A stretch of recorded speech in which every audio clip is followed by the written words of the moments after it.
The Galactic Council chamber had witnessed wars declared with a sentence, civilizations erased with a vote, and entire species reduced to footnotes in archival databanks. Fear was not new within its crystalline walls. Yet today, fear wore a different face. Supreme Arbiter Zelthran's frilled crest flushed a sickly blue as the final holographic report stabilized above the council dais. "Repeat," the Arbiter demanded, mandibles clicking. "You are claiming the human unit is already dead?" The intelligence officer, a six-limbed Korthi whose species prided itself on emotional control, hesitated. "Yes, Arbiter. Medically, biologically, and legally, deceased." A ripple of disbelief passed through the chamber. Representatives from 1,000 star systems leaned forward. Some hissed. Some chittered. Some instinctively recoiled. The hologram shifted, showing grainy battlefield footage.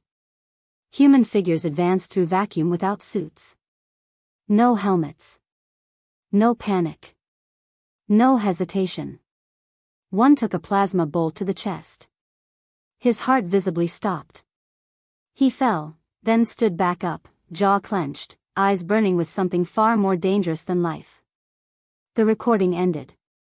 Silence followed. "Impossible," muttered Ambassador Sarek of the Valari, a species whose armies collapsed if casualty rates exceeded 5%. "No organism continues combat after neural death." "They don't," the officer replied softly. "Not normally." The origin of the dead. Humans had been underestimated since first contact. Soft-skinned. Short-lived. Emotionally unstable. The council had tolerated them as traitors, mercenaries, laborers, never equals. When the Drath horde invaded human frontier worlds, the council delayed intervention. The humans were expendable. That was mistake number 1. Mistake number 2 came when the council denied humans access to advanced regeneration technology, citing ethical instability. Mistake number 3 was bombing New Jakarta Station. That station housed 3 million civilians. And one experimental human military program. Project Lazarus. What the humans refused to accept. Human culture carried a peculiar obsession with defiance. They defied predators with fire. Defied nature with medicine. Defied death with stories, monuments, and now, technology. Project Lazarus was not meant to create zombies. It was meant to buy time. Nanite clouds woven into neural tissue. Synthetic organs ready to activate the moment biology failed. Combat AIs slave to a soldier's pre-death neural patterns, not controlling them, but continuing them. A human soldier who fell would remain functional for exactly 47 minutes after clinical death. 47 minutes of perfect obedience. Perfect rage. Perfect purpose. They called them post-mortem combatants. But on the battlefield, the name changed. Zombies. The first Drath commander laughed when his troops reported the dead rising.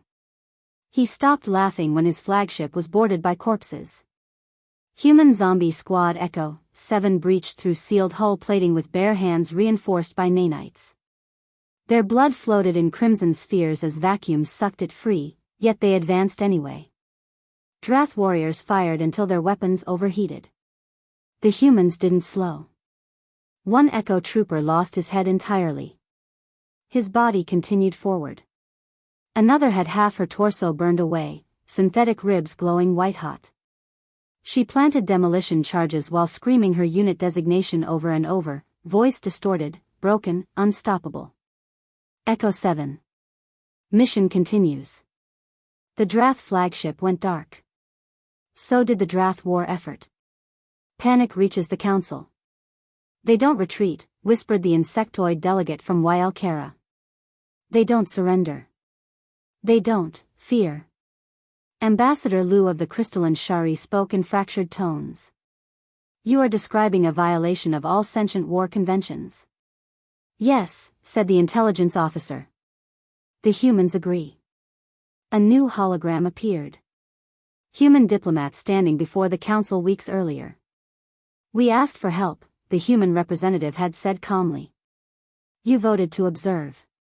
Another clip followed. If death is what it costs to protect our people, the human continued, then death will serve. The arbiter's crest trembled. How many? Zelthran asked. The officer swallowed. 3,000 confirmed post-mortem combatants deployed across 6 war zones. And their success rate? Absolute. The squad that wouldn't stay dead. Echo 7 became legend. They did not sleep. Did not eat. Did not extract wounded. They were the wounded. Their final mission came on Karos Prime, a fortified Drath stronghold protected by planetary shields the Council itself had failed to breach for centuries. Echo 7 was dropped directly into the atmosphere, burning, screaming, dying on entry. Every member was clinically dead before impact. Yet they landed. They fought through 12 layers of defenses. When the last Drath general tried to flee, he found the humans waiting. You are already dead, he hissed. The squad leader, Sergeant Mason, looked down at his own exposed ribcage, synthetic heart ticking down its final seconds. Yeah, Mason replied. So are you. The transmission cut as Karos Prime detonated from within. 47 minutes end.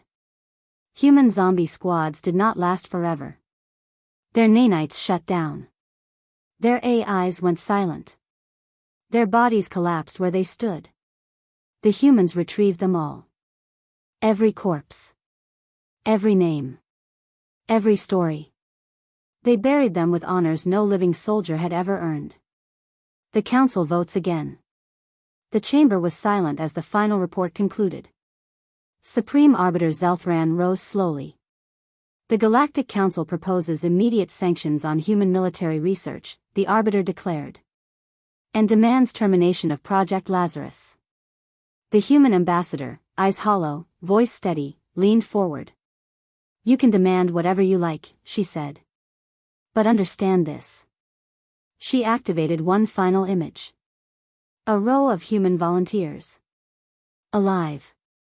Smiling. Waiting. We didn't create zombie squads because we enjoy death, the ambassador continued. We created them because when our people are threatened, even death won't stop us. The council chamber trembled, not from weapons, but from understanding. These were not monsters. These were humans. And if death itself would not make them surrender, what hope did anyone else have? Humanity, fuck yeah. From that day forward, no fleet advanced toward human space. No council vote ignored a human plea. Because somewhere in the dark, the galaxy remembered. If you kill a human soldier,